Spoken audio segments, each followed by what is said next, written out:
Technology means that we do more in the way of virtual presentations. Audiences have become global or national. We have multiple offices. There are webinars, conference calls, teleconferencing, and we need to know how to present properly in these sorts of situations because it's different than a live presentation. There's some other considerations that have to be taken into account.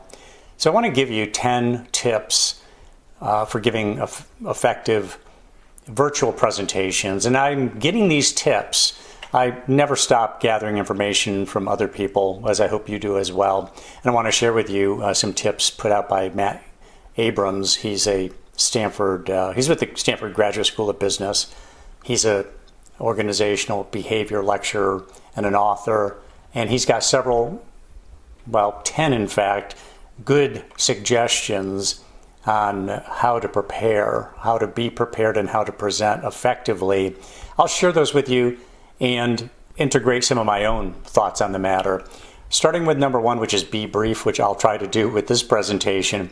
When we're interacting with people verbally, they're on a computer screen. It's harder to keep their attention. It's harder for us to hold that attention. We want to make sure that we deliver what we have to say quickly. So according to Mr. Abrams, audiences begin to lose attention after roughly 10 minutes of hearing the same presenter. If you have more than 10 minutes of content, we're going to have to use some interactive activities and whatnot to keep an audience engaged. That's tip number one, be brief. Tip number two, be simple. Make sure that your slides, your charts, graphs, animations, any of that stuff is really simple. I've been preaching this for years, that less is more. And I'm far from the only person who has been preaching that. Simplicity is really what sophistication is about. You put a chart or graph up there that is not extremely simple, your audience is not going to take any time to try to decode that. It has to be evident from the beginning exactly what it is that you're showing them. Number three, make sure to look into the camera lens, not your screen. So the way Mr. Abrams puts it is be a TV personality. Look straight into the camera. If you're not looking into your audience's eyes, they're not going to feel a sense of connection. It's really that simple. They're just not going to feel that sense of connection. But so often what we do when we present and we're on a computer or video conferencing with somebody, we're looking straight at ourselves or at them and not actually into the camera lens, so they don't feel that we're actually looking at them. Tip number four, good idea to stand up when you present. You will breathe and speak more freely in a standing position rather than that slightly contorted posture that we take when we sit.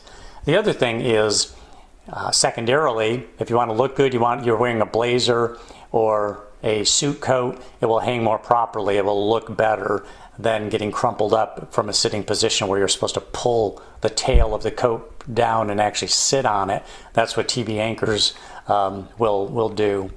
Number five, obviously be prepared.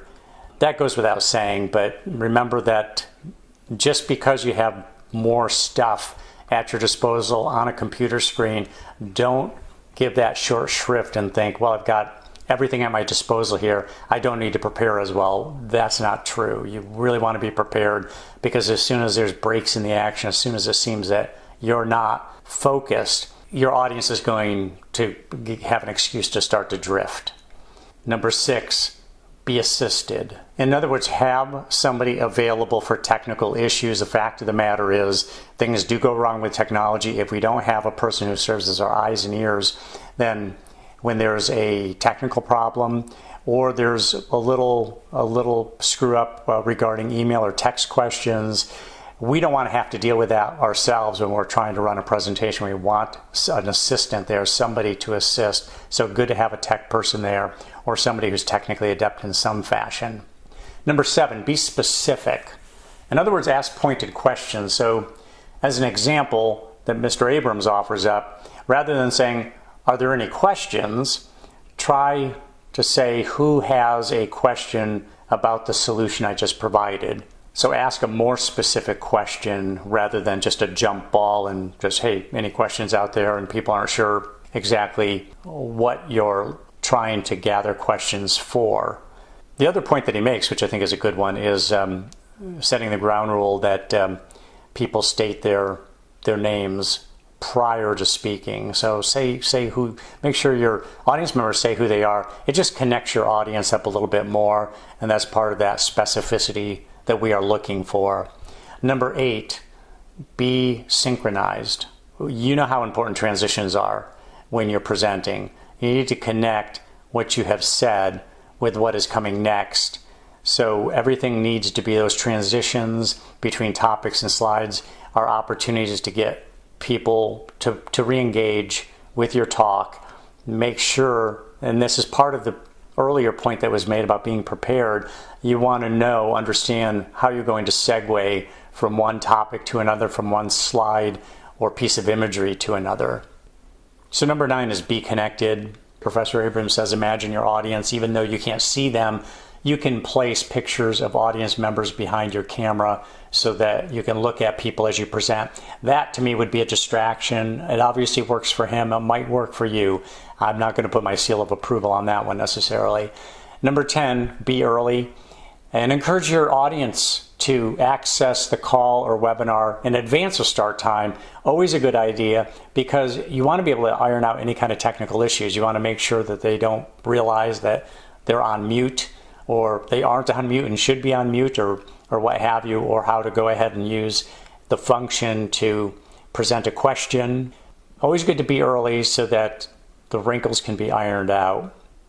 So there they are, 10 suggestions for giving virtual presentations, something we're doing more and more. Again, it's different than a live presentation. We have to take some of those other things into consideration.